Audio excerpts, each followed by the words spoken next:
Attitude 1. Focus on what you can control, not on what you can't. Your conscious awareness can only shine on one thing at a time, so what are you going to focus on? Anxious overthinking occurs when we feel powerless and out of control. When we focus our awareness on those things that are outside our scope of control, we naturally feel powerless.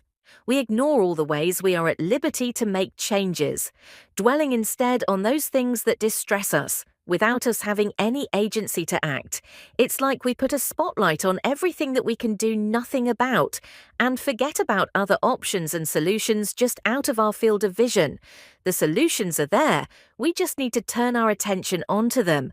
It's like pushing against an immovable stone block. The pushing gets you nowhere, and only exhausts and demoralizes you. If it can't be moved, it can't be moved. So why waste energy and attention on it?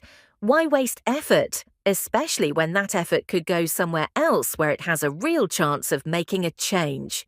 True, sometimes your scope of action is very limited. You might only have available to you the choice between two options you don't really like. Still, you have a choice. Often the only thing you can control is yourself, but that's plenty. For example, you have a minor car accident on the road due entirely to the negligence of the other driver who was texting and now denies it and instead wants to yell at you for being an idiot. It's human to get carried away in fear, anger, or unhappiness in moments like these. But what will getting upset really achieve? Follow the Stoics and gracefully accept what is not in your power to change.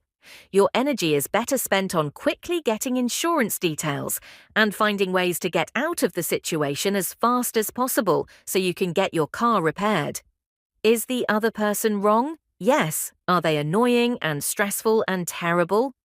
Probably, but you don't have to pick up that stress. You can refuse to take the bait, ignore their insults, and act in a practical, stress-free manner. The ancient Stoics understood these principles well, with Epictetus saying, "Just keep in mind, the more we value things outside our control, the less control we have.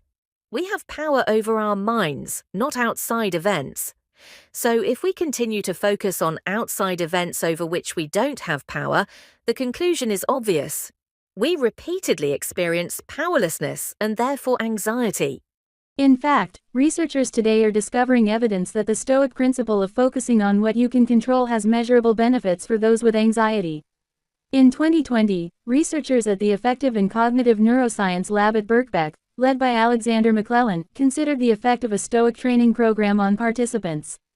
The experimental group succeeded in reducing their rumination by around 13% compared to control groups who didn't do the Stoic training.